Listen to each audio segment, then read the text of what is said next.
Can you guys even believe the price of silver? It's gone from, well, I'm not sure what it was, but back in the early 2005, I think, the price of silver was $4 an ounce. I know, hard to believe, $4 an ounce, but it went from $4 an ounce to $40 an ounce.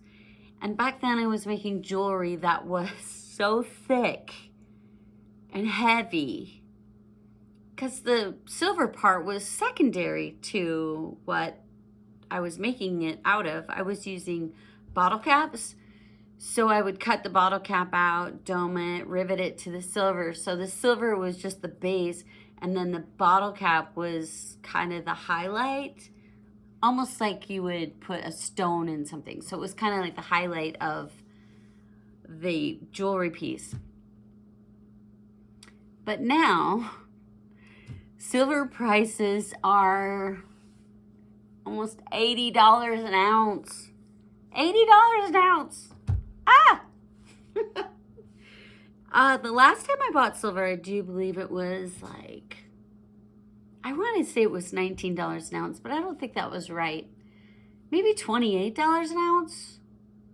Still high. I bought a bunch of it because I needed a bunch of stuff. And yeah, now it's almost 80. So back then when I was doing bottle cap jewelry and I don't know, every piece probably weighed an ounce. I don't know what it weighed, but it weighed a lot. I decided that I could either raise my prices a lot or completely redesign my work. That means like the entire collection of my bottle cap jewelry. Earrings, bracelets, necklace, rings, everything. I'd have to redesign everything because I had so much silver in each piece. Because back when it's $4 an ounce, who cares? You can do whatever you want when it's $4 an ounce. Or I could pivot. I could pivot in jewelry, or I could pivot and do something outside of jewelry. My decision was to pivot outside of jewelry. So I ended up going back to fiber because I'd done fiber work before jewelry. Went back to fiber work, and this time I was a felter. Maybe I'll put something up here if I can figure that out. I can put something up here. Became a felter, and that was super fun, and I did that for several years. I got into big national shows. I did mostly local shows, but kind of the bigger local shows. I taught plenty of people how to make felted scarves, vessels. But I eventually got back into jewelry, and by then the silver prices mellowed out to like $20 an ounce. So that was a little bit more doable. But I also, instead of using the bottle caps, because I didn't have any more bottle caps, I didn't have the punchy thing that I used to make the bottle caps, I had some steel. And I was like, hey, what if I use this steel with this silver? Because the steel was black. Ooh, black and silver, I like it.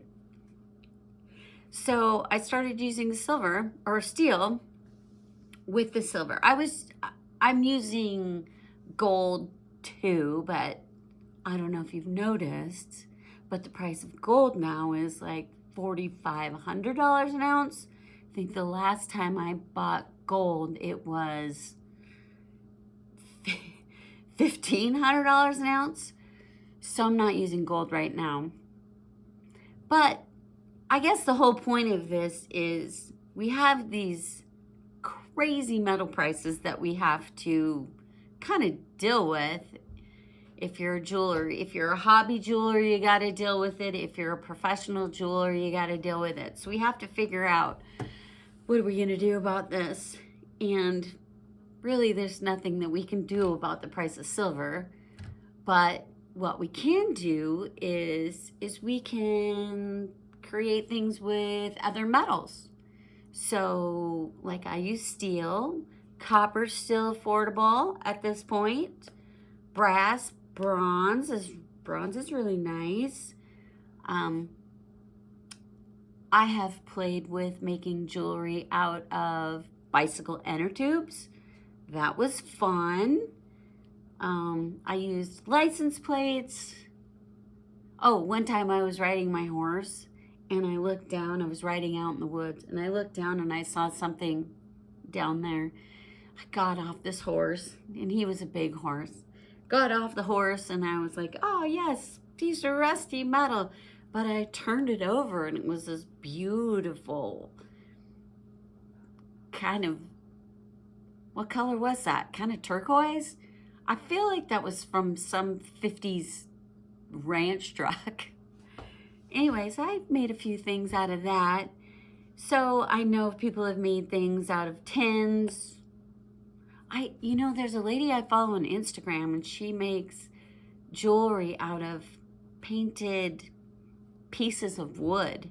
They're very cool. So we don't need to limit ourselves to making jewelry out of silver and gold. We can make it out of whatever we want. I think sometimes that kind of work is, I don't know, I feel like that's what's gotten me into some of the bigger shows that I've done around the country. I mean, I've done some of the top shows and I really do think it's because I use alternative materials. And I use them in alternative ways. I mean, you can't solder, a piece of tin to a piece of copper because, well, you can, but if the tin has like a print on it, you're going to burn the print off. So there's different types of settings like riveting or tab settings, whatever. But my point is that we have a silver market and a gold market. It's crazy. Someone told me that they think it's going to go to $100 an ounce silver. I'm like, what? I'm thinking $4 an ounce? I was using it just willy-nilly and now it's like precious. So anyway, my point is if you're making a living in art jewelry, you need to really go through and, check your prices and make sure that you are still able to sell it and you're just not giving it away. Yeah, I made a little book about pivoting to different mediums if you want to check that in the link below. But really this whole thing is time to get creative and time to get outside of the box and see what we can discover, because I find that when you have a challenge that you can't control like this, sometimes the best work comes out of the challenge like this. So give it what you got. Let me know how it's going.